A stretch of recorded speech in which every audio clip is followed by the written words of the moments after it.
Dans ma vidéo sur Petscope, que je vous conseille de voir avant celle-là, j'ai parlé de beaucoup de choses un peu dans un désordre organisé, et j'en suis assez content car ça rend l'effet que je voulais.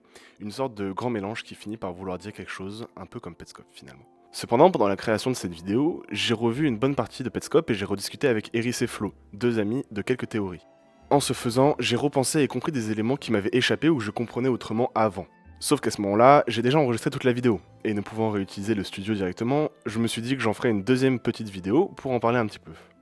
Le but de cette petite, je l'espère, vidéo va être d'expliquer mon point de vue sur deux éléments et pourquoi je les trouve vraiment bien pensés de la part du créateur de Petscope et comment je trouve qu'ils s'intègrent dans l'histoire.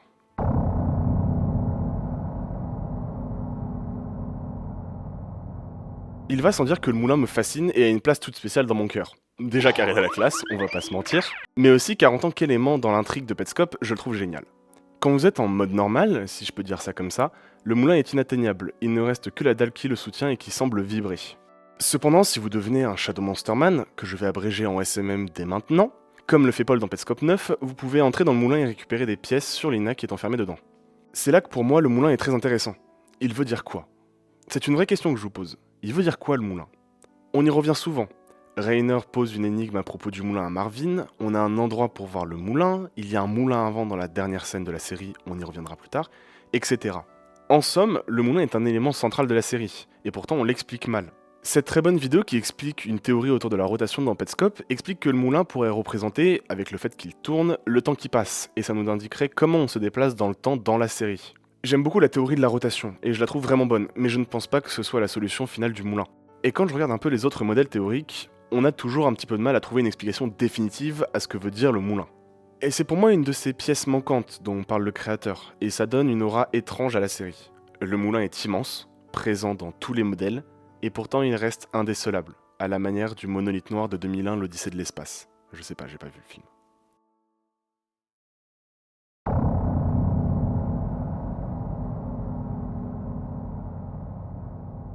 Le plan de fin. Dans cette scène, on voit Belle et Paul discuter. Puis ils s'approchent de Lina assise sur un banc avec un moulin à vent et ils disparaissent alors que devant eux il y a une vitre qui donne sur la salle de Petscope. Déjà, je vous dis ça comme si c'était une évidence, mais pour moi, pendant longtemps, pour être honnête, je pensais que c'était plus une porte vers la maison de Lina et pas du tout une fenêtre en fait. Putain, je suis trop con. Bref, en comprenant 5 minutes ce que tout le monde avait compris avant moi, j'ai élaboré mon petit point de vue sur ce que voulait dire le SMM grâce à ce plan. On sait que Lina a disparu avec le moulin en 1977. Elle est passée dans un état de SMM et elle est devenue invisible pour presque tout le monde. C'est ce que dit Anna dans Petscope 24 avec son Remercie aussi ton autre tante pour avoir rendu tout ça possible. Si tu la vois, je veux dire. Tout le monde ne le peut pas. Pour moi, dans ce plan final, qui est du coup hors des limites du jeu, tout le monde est en SMM, car Belle et Paul peuvent voir Lina. Alors oui, leurs avatars ne sont pas en noir comme vu dans la série, mais c'est car le noir est beaucoup plus métaphorique d'après moi. On ne devient pas réellement noir en SMM, on est dans un état où les gens ne font plus attention à nous, et où d'une certaine manière on ne fait plus partie de ce monde, et donc on met notre avatar en noir. C'est pour ça que sa présence me semble inutile dans cette scène.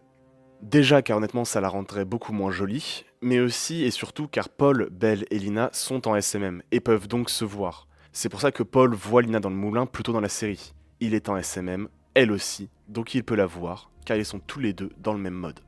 Quand Paul rejette sa renaissance, le plan de fin montre une zone similaire à celle où il se trouve là. Et donc quand il rejette sa renaissance, il prend du recul avec le reste de sa famille, devient un SMM, car la famille ne fait plus attention à lui. La présence de la fenêtre vers Petscope montre que Paul a réussi à sortir du danger de sa famille, et métaphoriquement d'après moi, qu'il l'observe et essaie de comprendre son passé pour guérir. Belle et Paul, qui retournent dans le jeu pour investiguer ça ensemble, pourrait alors signifier qu'ils veulent chercher et comprendre comment tout cela a pu arriver. Et ça explique aussi pourquoi Lina est devenue un SMM aussi, car en 1977, Marvin devait déjà être quelqu'un de dangereux, voire que leur famille était déjà pas des The Place to Be, et Lina aurait décidé de fuir la famille, de ne plus en faire partie, de devenir un Shadow Monsterman. Bien sûr, c'est une énorme extrapolation que je fais. Je me base beaucoup plus sur une analyse du message que sur les éléments montrés par le jeu. Mais ça me semble être un ajout intéressant à la grille de lecture de la famille. Voilà, c'est la fin de cette vidéo. J'avais un peu envie de parler de ces éléments que j'ai pu retravailler ces 2 derniers mois, mais que j'ai pas pu caler dans la vidéo originale. La vidéo est un petit peu moins ambiance lourde que celle d'avant, c'est le but. Celle d'avant, elle me tenait à cœur, donc j'ai voulu mettre une bonne ambiance, mais là, je veux un ton un peu plus détendu. Et puis, j'espère que cette vidéo vous a plu, et tous les trucs de youtubeurs, n'oubliez pas de lâcher un like, de vous abonner, tout ça, tout ça. Et moi, je vous souhaite une bonne journée, une bonne soirée et une bonne nuit, et à une prochaine.